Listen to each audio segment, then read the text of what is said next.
Spring test. I'll say the first thing. Patient is prone. Patient prone. Ta-da. And then? Standing over patient with hypothenor eminence of one hand over the SP to be tested. What's the hypothenor eminence?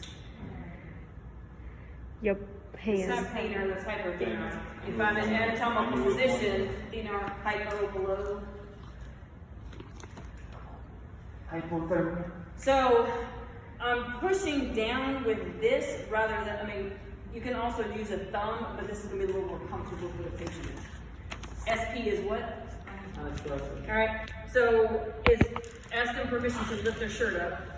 All right, I'm gonna find this kind of process that I'm gonna work on, and then Apply downward PA force through the SP of each vertebrae to assist PA motion. what in the world is PA? Posterior, anterior. All right, so all it's saying is the shear force going that way. So I'm just gonna push down a little bit. Is there motion? All that, I'm just looking for motion. Positive is?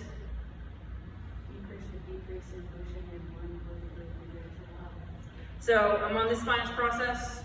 I'm gonna do this. I'm gonna palpate, find the next one up, do it again. I'm gonna go up one more. We usually have to go 3 of them to make sure, because if I'm like checking that middle one, remember step off deformities? So I'm gonna check all 3. Is there extra movement in one of these versus the other?